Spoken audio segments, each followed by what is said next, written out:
So how do you deal with the inevitable criticism that comes? I know there's sort of the hyperbolic people that we're not even going to engage with, right, who want to pretend this is about something else.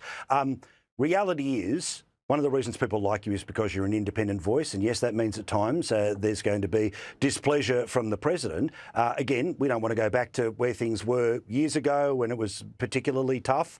But, you know, part of the game is you've got to tell the truth as you see it. And this is the truth as you see it.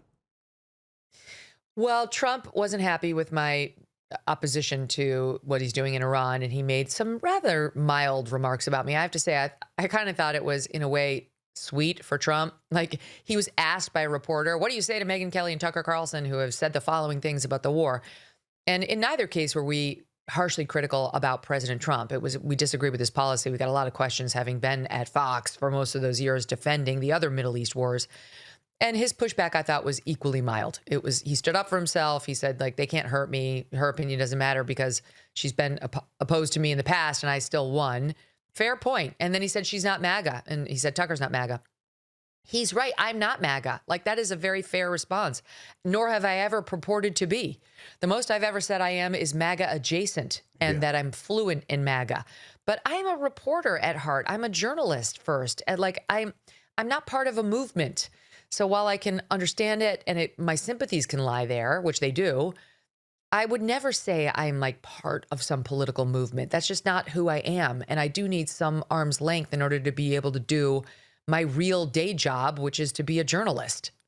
Yeah, exactly. They've got their own spokespeople. That's not our job to be that. It is, again, their loyalty is to the people that are watching us right now at the end of the day. You had a really interesting guest on today, the guy who actually started Blackwater, that was involved in all the dark arts in and around those previous two wars in the Middle East. He is voicing some concern about how long that potentially America is able to withstand what is coming from Iran. But now to think we're going to wade into Iran, into the IRGC's hometowns, and say we're going to impose regime change and consider U.S. troops, please, that is a bad idea. If people are so hell-bent to do it, fine, let them go volunteer. They can train the Iranian people, carve out some part of Iran that they conquer and free, and build from there. But it does not have to be done by our active duty forces, period. Putting ground troops or extending this war longer is the wrong course of action. What did you think of that insight? So he had two major points. Number one, in no circumstances should we do boots on the ground. There should be no ground troops in Iran, none that are American. And he knows of what he speaks. I mean, that's the guy they called in for the dark arts in Afghanistan and Iraq when things got really ugly and we needed somebody to help us out. So he knows how bad it can get, and he knows how impossible it can get. He understands quagmire intimately. So he's saying absolutely no boots on the ground. Like he said, you know, Iran is 10 times the size of Iraq and is going to be 10 times the problem, especially if we try to make this into some ground war thing and we don't just do an aerial campaign. He thinks Trump should declare victory right now. The Ayatollah's gone. We took out another 39 beyond him. You're welcome. Goodbye. And I agree. Let's do that.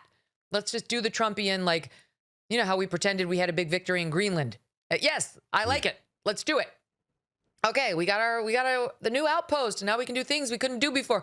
Okay, I think we talked about how that wasn't real, but it's fine. It stopped Greenland from being on the front page, which was an unnecessary distraction to like inflation and mortgage prices. And we should definitely, when you're talking about the lives of American service personnel, do the same here. Yay, you're welcome. Ayatollah's bad. He tried to kill me, allegedly, and I got him first. I could sell that if I were Trump. Sure. I think even Trump's detractors right now would be relieved to hear him go that route. And I think it's still remotely possible, though it's not likely.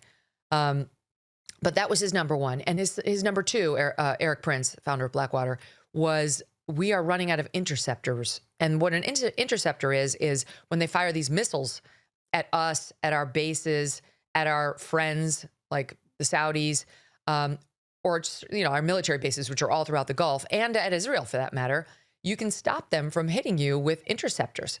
But they're extremely expensive to build. They're between like over $12 million for one.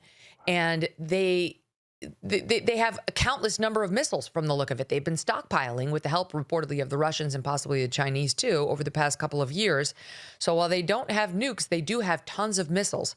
And we have had reports from multiple bases now in the region and from countries worried about themselves, not just American bases like Qatar, like Dubai, the UAE, that they are running out, that they only have enough to get them through like 4 days, and then they're not going to have any.